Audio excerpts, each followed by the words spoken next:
Hi guys, it's Samantha. Welcome back to my channel. Today we are going to be talking about the best summer reads. It's officially fall. It is September. We're end of September, going into October, and I was just kind of like recollecting on what I read over the summer and decided to put like a list together of my favorites so far of the summer. And I think I'm going to do June, July, and August. So the books I read during those 3 months. This is just going to be a really chill, vibey, like let's talk video. Once again, I'm sitting in my bed. The light the fall light that is coming through my window in my bedroom is like top tier, and you guys can actually see my bookshelves, which I'm super excited about. But anyways, I've got a drink. No, actually this is not a pumpkin spice. I am a pumpkin spice fan. I like it every now and again, but this is actually a new drink. It's a London Fog. A new drink to me. I know people drink this all the time, but like I just discovered the London Fog tea latte with soy and vanilla. It was like one of the recommended drinks at my Barnes and Nobles, and I picked it up the other day, and now it's like it might be my official drink of the fall. I need to learn how to make it at home so I don't have to spend like $6 on it. But anyways, we're gonna get into a stack of books. I have 5 books here that were kind of like my top books for the past 3 months for the summer, and I'm gonna talk about them. The first book is Kaikei by Vanessi Patel. This was a book of the month pick for April. I don't think I read it until June though. And this was amazing, fantastic. I can't talk enough about this. This is such an underrated read. I haven't seen it on many other people's TBRs or wrap-ups. I think it is a contestant for Book of the Year, rightfully so. I'll read a little bit of the synopsis. So it says, I was born on the full moon under an auspicious constellation, the holiest of positions. Much good it did me. So begins Kaikei's story, the only daughter of the kingdom of Kaikei. She is raised on tales of the gods, how they churn the vast oceans to obtain the nectar of immortality, how they vanquish evil and ensure the land of Barat prospers, and how they offer powerful boons to the worthy. Yet she watches as her father unceremoniously banishes her mother, listens as her own worth is reduced to the marriage alliance she can secure, and when she calls upon the gods for help, they never seem to hear. Desperate for independence, she turns to the text she once read with her mother and discovers a magic that is hers alone. With it, Kaikei transforms herself from an overlooked princess into a warrior, diplomat, and most favored queen. But as the evil from her childhood stories threatens the cosmic order, the path she has forged clashes with the destiny the gods have chosen for her family, and Kaikei must decide if resistance is worth the destruction it will wreak, and what legacy she intends to leave behind. I have goosebumps! It was such a good book. So, Kaikei is a character in Indian myths. She is banished from her kingdom by her husband, the king, because she allows monsters into their lands. I'm not very versed on Indian mythology, but that's like the gist that I got without actually reading the original text. And I got that from this book. Kaikei has a special power where she can see the threads of people. So that is her magic. She can see her ties to other people, and she can manipulate those ties. So, for instance, she has a nursemaid, and she has what she describes as like a blue tether to her nursemaid, and it's super strong, right? And she uses that super strong tether to manipulate her nursemaid into getting things and like doing things, and then she learns that these tethers can actually break. But she uses these to like gain political power. I think the best part about this is that she has sister wives. Like, I guess it's like the Western term for it, but there's other wives. She's the third wife to this king, and instead of falling on the cliche of like the wives not liking each other, this book picks up on the sisterhood of those wives. They all have sons and children, and she helps raise them. They're all moms to these sons, and you find like the drama and the politics between her 2 kids and how that all evolved. Very, very interesting. Highly, highly, highly recommend. I believe this is a debut as well. This is a debut author, so please pick it up. It's amazing. I love it. Highly recommend. The next one, so that one I don't think would like give off like summer vibes technically.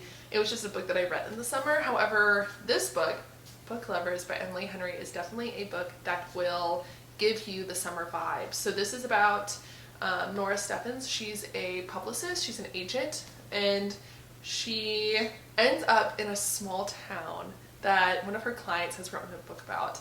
She ends up there because her sister's struggling with a pregnancy, and they go there to get away for a while. While they're there, she bumps into Charlie, who was another agent or editor. I think he was another agent. And of course, banter ensues, relationships develop, and it's very interesting. I like this book mostly because it plays on the cliches that even Nora Steffens as a main character knows, because she is involved in books. She talks about how her love life is literally like a romance book. Like all these men that she has been dating, they go off to a small town to like fix a business, to close down a business, or to like to get away, and then they fall in love with like a local girl and they end up breaking up with her, and that's like the hallmark cliche, if you know what I mean. So Nora Steffens already has that idea, and she ends up in a small town in the summer meeting up with Charlie, who like it's a little bit of an enemies to lovers thing going on, and it's hilarious. I also love that while Emily Henry plays on that, you also get the relationship between Nora and her sister, and it's almost as important as the relationship between Nora and Charlie. And I love that. I love that about this book. Nora and her sister are just as bantery, just as lovely as Charlie is. And I highly recommend. I love Emily Henry. I am on the Emily Henry train. I am Emily Henry stans. I will read anything this woman writes. I absolutely love it. So here's the deal. We're going to talk about Ship of Destiny. Alright, so this is part of the Livestream Trader series. I have ranted about this so much on this channel. I cannot get enough. I started this book in June and I finished it in August. So this literally was almost my entire summer of reading this book. It is the third in a Robin Hobb trilogy. So this is the entire trilogy. This is what I'm talking about. This was more of like a personal pick. Summer for me as a child, as a young adult, was all about reading. I spent my time at the library for the most part during summer, and one of the favorite books that I would pick up was like nautical adventure stories.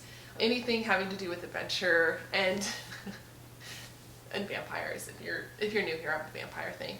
This book was that. So it was very nostalgic for me. This whole series felt very nostalgic, felt very much like coming home. And that's exactly what I want during the summer. So, like I said, summers to me were all about reading. I don't know about you guys, but growing up, that they were all about reading things that I love. So being able to read this series of books and have that nostalgia was just summer to me. And I just can't get enough of it. Absolutely highly recommend this. The Livestream Trader series is a adult fantasy written by Robin Hobb. It is about ships that come to life, and it is about the people who run these ships. It is about the families that own these ships. It's about fantasy, so like there's a magical aspect to this. There are characters in here that you want to punch. There are characters in here that you want to hug. There are characters you root for.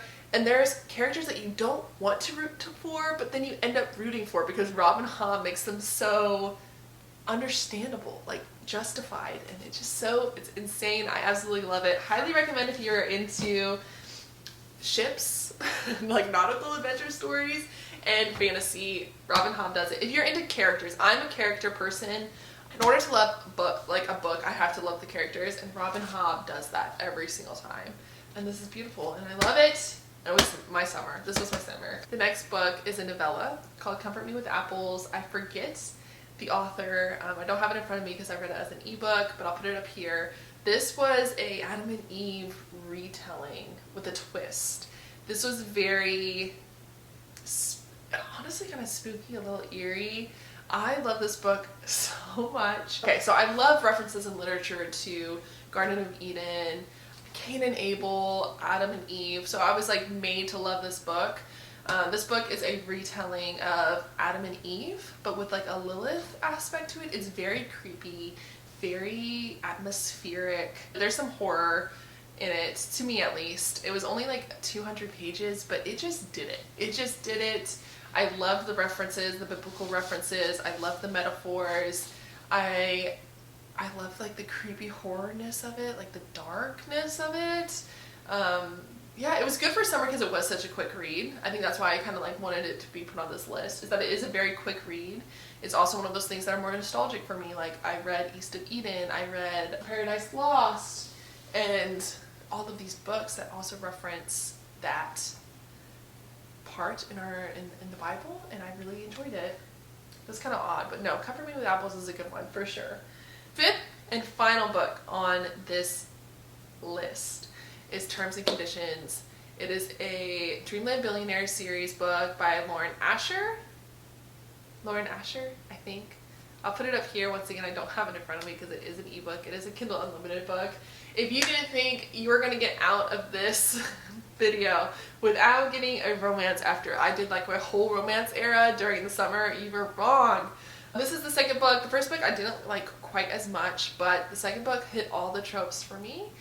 This is like assistant boss, grumpy sunshine, kind of like friends to eventual lovers.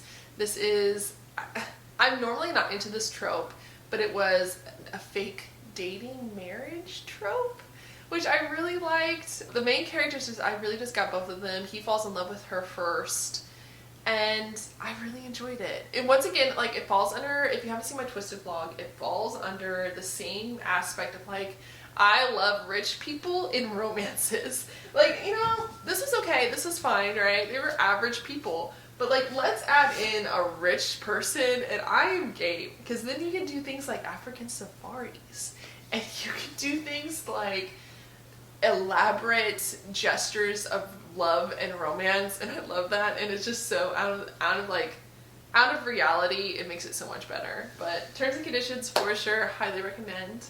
And yeah, that would be it. I hope that you guys got some books that you would want to read as well, even without it being in the summer.